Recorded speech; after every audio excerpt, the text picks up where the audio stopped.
মুভিটা তো চমৎকার, দারুণ তো লাগছে। দেখি কতটুকু সময় আর লাগবে। ভিডিওটা তো ভালোই লাগছে, দেখলে আর কি হবে, কতক্ষণই বা সময় লাগবে। টিকটক মজা লাগছে, দেখি কিছুক্ষণ, কিচ্ছু হবে না। এই সকল চমৎকার লাগছে, সুন্দর, মজাদার, মান এই ভাষায় এই ফাঁক দেখে নেই। এইসব মার্কা যত ধরনের অজুহাত আছে, এই অজুহাত গুলো প্রতিনিয়ত আমাদেরকে ক্ষতি করে যাচ্ছে। আমাদের সময়, আমাদের মস্তিষ্ক, আমাদের অ্যাটেনশন, আমাদের ফোকাস, উপাদানগুলো থেকে আমাদের নিজেদেরকে রক্ষা করতে হবে। সো বদভ্যাস অনেকের কাছেই আকর্ষণীয় মনে হলেও এই বদভ্যাস গুলো নষ্ট করে দেয় ব্যক্তিকে, সমাজকে, নষ্ট করে দেয় পরিবারকে। প্রতিনিয়ত আমরা এর কুফল ভোগ করতেছি। একটু খেয়াল করলেই দেখা যায় খারাপ উপাদানগুলো বা অভ্যাসগুলো আমাদের সময়, আমাদের ফোকাস, আমাদের স্বাস্থ্য, আমাদের সুস্থতা নষ্ট করে দিচ্ছে। প্রতিনিয়ত আমাদের যে বদভ্যাসগুলো আমাদের সময়কে কিল করছে, সেই অভ্যাসগুলো 10টি বদভ্যাসের কুফল সম্বন্ধে আমরা জানি, এবং এই সম্বন্ধে কি কি প্রতিকার আছে, কি থেকে আমরা এই বলয় থেকে বের হয়ে যেতে পারি, সেজন্য আমরা চেষ্টা করি। বন্ধুরা, যে 10টি অভ্যাস আমাদের ক্ষতি করছে, সেই 10টি অভ্যাস সম্পর্কে আমরা বিস্তারিত জানার জন্য ভিডিওটা শেষ পর্যন্ত অপেক্ষা করি। 1 নম্বরে নিজেকে জানতে হবে গভীরভাবে। আসলে আমরা কেন এই অভ্যাসের শিকার হলাম, কেন এই বদভ্যাস আমাদেরকে গ্রাস করতেছে। একটা বদভ্যাস পরিবার, সমাজ, ব্যক্তিকে কঠিনভাবে ক্ষতিগ্রস্ত করে যাচ্ছে। এই বদভ্যাসগুলা কেন তৈরি হলো? এটা কি নিজের মধ্যে বিষণ্ণতা থেকে, নিজের মধ্যে কি অমনোযোগিতা থেকে, নাকি অন্য কোনো কারণ থেকে? এটা জানতে হবে। তো এটা জানলে নিজেই এটার সমাধান করা সম্ভব হবে। তো সেই সমাধান খোঁজার জন্য চেষ্টাও করতে হবে বন্ধুরা। এরপরে আসতেছে 2 নম্বরে মানসিক চাপ এবং উদ্বেগ। মানসিক চাপ কেন তৈরি, উদ্বেগ কেন তৈরি হয়, এটা জানতে। মানসিক চাপ তৈরি হয় এই যে টিকটক, ফেসবুক, রিলস, আজে বাজে ভিডিও, বাজে আড্ডা, এসব আমাদেরকে গ্রাস করতেছে প্রতিনিয়ত। আমাদের অ্যাটেনশন নষ্ট করতেছে, আমাদের ফোকাস নষ্ট করতেছে। এটার কারণে যে কাজগুলো আমাদের করতে হবে, সেই কাজগুলো আমরা সময় মতো করতে পারি। সেই কাজগুলো একসময় করতে হবে। সেই কাজগুলো করার জন্য আমাদের চাপ বেড়ে যায়। এই চাপের থেকে উদ্বেগ এবং উৎকণ্ঠা, বিষণ্ণতা এগুলো চলে আসে। তো আমরা সময়ের কাজ যদি সময় মতো শেষ করি, বা আমরা এই বাজে যে এলিমেন্টস গুলো, এই এলিমেন্টস গুলোর মধ্যে যদি আমরা সময় ব্যয় না করি, তাহলে আমাদের উদ্বেগ, উৎকণ্ঠা এবং বিষণ্ণতা তৈরি হয়। এরপরে আসতেছে 3 নম্বরে সময়ের অপচয়। এই বাজে অভ্যাসগুলোর কারণে, বদ অভ্যাসগুলোর মধ্যে সময় আমাদের কিল করে কঠিন ভাবে। আমরা যদি আমাদের সময়গুলো সঠিকভাবে ব্যবহার করতে সচেষ্ট হই, তাহলে আমাদের সময়ের সঠিক ব্যবহার হবে, পাশাপাশি আমাদের যে লক্ষ্য, সেই লক্ষ্যের দিকে আমরা এগিয়ে যাব। তো বন্ধুরা, মূল্যবান সময় বাঁচাতে না পারলে ক্ষতি নিজেরই হবে। এর জন্য আফসোস করে পরে কোনো লাভ নাই, এর দায় অন্য কেউ নেবেন। 4 নম্বরে আসতেছে বেশি স্বাধীনতা পেল। অনেকে আছে যে মা বাবা দুইজনই চাকরিজীবী বা কর্মজীবী, তারা বাসায় থাকে না। এক্ষেত্রে জবাবদিহিতা নিজের মধ্যে তৈরি করি। নিজে যদি নিজের প্রতি অ্যাকাউন্টেবল না থাকি,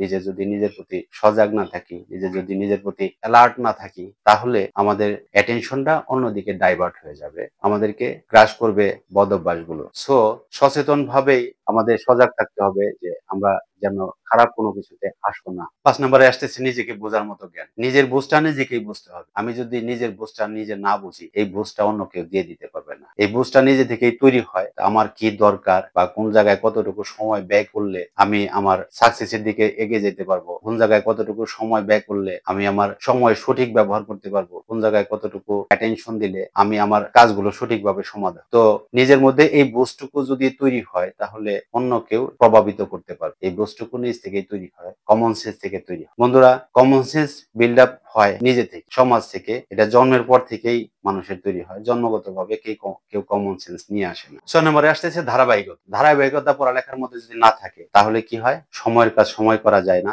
কাজ স্তূপ আকারে জমা হয়ে যায়, এবং এক সময় সেগুলো সমাধান করতে চাপ, উদ্বেগ, উৎকণ্ঠা তৈরি হয় যে how can I solve this problem. এই প্রবলেম গুলো থেকে বাঁচার জন্য, এই প্রবলেম গুলো সলিউশন করার জন্য কি করতে হবে, আগে থেকেই ধারাবাহিকতাটা বজায় রাখতে। ধারাবাহিকতাটা বজায় না রাখলে বদ অভ্যাস গুলা গ্রাস করতে থাকবে, আর এই বদ অভ্যাস গুলা গ্রাস করলেই মানুষ অ্যাটেনশন থেকে বিচ্যুত হয়ে যায়, মনোযোগ থেকে বিচ্যুত হয়ে যায়, সময় তাকে কঠিন পর্যায়ে নিয়ে যায়। 7 নম্বরে আসতেছে পরিবার এবং বন্ধুদের কাছ থেকে দূরত্ব তৈরি। বাজে অভ্যাসে আসক্ত যারা আছে, তাদেরকে সবাই এড়িয়ে চলে। বন্ধু বান্ধবরা তো এড়িয়ে চলে, ইভেন পরিবারও তাকে সময় দিতে চায়। তো আমাদের কি করতে হবে, বাজে অভ্যাস ত্যাগ করার জন্য নিজেকেই সচেষ্ট হতে হবে। বাজে অভ্যাসের মধ্যে যে কোনো ধরনের আসক্তি, বাজে অভ্যাসের মধ্যে মানে ভালো কোনো কিছুর মধ্যে অ্যাটেনশন না থাকা, বাজে অভ্যাসের মধ্যে নিজেকে ট্র্যাকে না রাখা, বাজে অভ্যাসের মধ্যে যা কিছু আছে সেগুলো থেকে দূরে রাখলেই আমরা সান্নিধ্য পাবো, পরিবারের সান্নিধ্য পাবো, বন্ধুদের। পড়াশোনায় ক্ষতি। 8 নম্বর, আমি আমার আগের ভিডিওতে বলেছি যে মানুষ তার এমিল লাইফের মধ্যে কেউ কখনো লেখে না যে আমি ছিনতাইকারী হব, আমি প্রতারক হব বা আমি ঠকবাজ হব, এসব কেউ লেখে না। কারণ তারাই বিষণ্ণতায় ভোগে, তারাই প্রতারক হয়, তারাই ঠকবাজ হয় যারা জীবনের গতিটা হারিয়ে ফেলে। জীবনের গতি হারিয়ে ফেলে তখনই যখন মানুষ বিষণ্ণতায় ভোগে, বাজে অভ্যাসে আসক্ত হয়, তখন যখন তার ট্র্যাক থেকে বিচ্যুত হয়, বাজে অভ্যাসে তখনই আসক্ত হয় যখন সে তার ভবিষ্যৎকে নষ্ট করে। তো পড়াশোনার ক্ষতি এটা অবশ্যই যাতে না হয় খেয়াল রাখতে হবে যে আমি যাতে আমার ট্র্যাকে থাকি, আমাকে যাতে মানে বিচ্যুত না করতে পারে আমার টার্গেট থেকে, আমার ফোকাস থেকে, আমার উদ্দেশ্য থেকে। 9 নম্বরে আসতেছে পর্যাপ্ত ঘুম এবং বিশ্রামের অভাব। মানুষ যখন বাজে কোনো কিছুর দিকে আকৃষ্ট হয়ে যায় তখন সে কখন ঘুমালো, কখন ঘুম থেকে উঠলো, কখন কোন কাজ করলো, বা তার কোনো রুটিন থাকে না। এই রুটিন না থাকার কারণে সে অ্যাটেনশন থেকে বিচ্যুত হয়, ফোকাস থেকে বিচ্যুত হয়, তার এইম কোনটা সেটা সে মনে রাখতে পারে না। 10 নম্বরে আসতেছে আসক্তি থেকে বিরত থাকা। আসক্তি আসলে এমন একটা সার্কেল, এখানে ঢুকলে বের হওয়া কষ্টকর, তবে ইচ্ছে থাকলে সেটা অসাধ্য হবে না, সাধ্যের মধ্যে চলে আসবে। ইচ্ছাটা থাকতে হবে প্রবল ভাবে। এই সার্কেল একদিনে তৈরি হয় না, এই সার্কেল তৈরি হয় অনেক দিন। এই অনেক দিনের সার্কেল ভেঙে আবার মূল স্রোতে ফিরে আসতে গেলে প্রবল ইচ্ছা শক্তি দরকার, প্রবল ধৈর্য শক্তি দরকার। তুমি ভালো ভালো বই পড়তে পারো, যে বইগুলো তোমাকে টিকটক, রিলস, ইনস্টাগ্রাম বা সোশ্যাল মিডিয়ার যে প্রভাব, সেই প্রভাব থেকে মুক্ত করতে পারবে। বই পড়ার বিকল্প নাই। বই পড়লে তোমার আত্মা শান্তি পাবে, তুমি স্বস্তি পাবে, তুমি সামনের দিকে এগিয়ে যাওয়ার স্বপ্ন দেখতে পারবে। এই স্বপ্নগুলো তৈরি হবে তোমার বই পড়তেই হবে। বই পড়লে তোমার মূল ট্র্যাকে তুমি থাকতে পারবে, তুমি ইনসিস্টেন্ট হবে, তুমি মোটিভেটেড থাকবে সব সময়। তো আসক্তি থেকে বিভিন্ন ধরনের বাজে আসক্তি, নেশা বলো, রিলস ভিডিও, সোশ্যাল মিডিয়ার যে তাণ্ডব, সেগুলা থেকে নিজেকে রক্ষা করতে গেলে তোমার পরিবারের সাথে সম্পৃক্ত থাকতে হবে, ভালো ভালো বন্ধু বান্ধবের সাথে তোমার সম্পৃক্ত থাকতে হবে, তাদের সাথে যোগাযোগ থাকতে। সুতরাং বন্ধুরা, তোমরা যদি পরিবারের সাথে সুসম্পর্ক রাখো বা দুঃসময়ে তুমি যদি তাদের সাথে পরামর্শ করো, বা বন্ধু বান্ধবের সাথে তুমি যদি তোমার যে বদভ্যাস গুলা সেটা শেয়ার করো, তাহলে বন্ধু বান্ধবরা অবশ্যই তোমাকে ভালো পরামর্শ দিবে, যেটা তোমাকে মূল স্রোতে ফিরিয়ে আসতে সহায়তা করবে।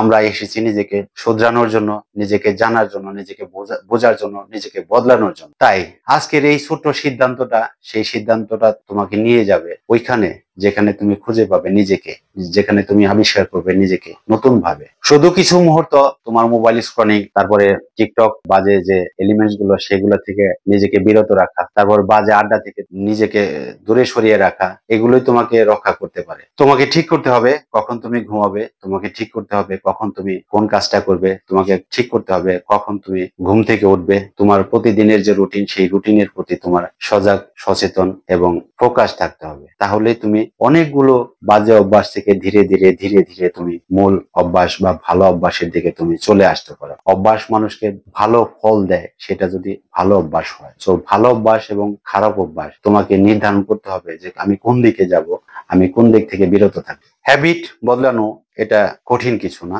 এটা লাইফস্টাইল বদলানো না, এটা হলো নিজের চেষ্টা। তোমার হ্যাবিট তুমি কিভাবে বদলাবে সেটা নির্ধারণ করা একান্তই তোমার নিজের ডিসিশনের ব্যাপার। তুমি কোন ভাবে আস্তে আস্তে মূল স্রোতের দিকে ফিরে আসবে, তুমি ভালো হ্যাবিট গুলা কিভাবে আত্মস্থ করবে, ভালো হ্যাবিট গুলা কিভাবে তুমি প্রতিদিনের সাথে ম্যাচ করিয়ে নিয়ে নিবে, সেটা তুমি নিজেই ঠিক করবে। বন্ধুরা, হ্যাবিট বদলানো লাইফস্টাইল বদলানো না, এটা বদলানো হলো নিজের প্রতি নিজের একটা কঠিন কমিটমেন্ট, একটা কঠিন প্রতিজ্ঞা, একটা কঠিন ওয়াদা। প্রতিটি মানুষই তার নিজের কাছে ভালো কিছু প্রত্যাশা করে, এই প্রত্যাশা তাকে নিয়ে যায় ভালোর দিকে। এখন প্রত্যাশার প্রতি যদি ফোকাস থাকা হয়, তাহলে অবশ্যই তুমি তোমার ভালো ভার্সন, এর চেয়ে বেটার ভার্সন তুমি খুব বেশি না, খুব অল্প দিনের মধ্যে তুমি তোমার ভালো ভার্সন তোমার কাছে দৃশ্যমান হতে শুরু করবে। তাই প্রতিদিন একটা একটা করে খারাপ অভ্যাসের বিরুদ্ধে যুদ্ধ ঘোষণা করো এবং সেখানে রিপ্লেস করো ভালো অভ্যাস। তোমার মেমোরিতে ইনপুট দাও ভালো এলিমেন্টস গুলো, তাহলে তুমি তোমার কাঙ্ক্ষিত লক্ষ্যে পৌঁছাতে পারবে, তুমি ভালো অভ্যাসে অভ্যস্ত হয়ে যেতে পারবে। শুরুটা ছোট থেকেই হোক, তাতে কিছু যায় আসে না,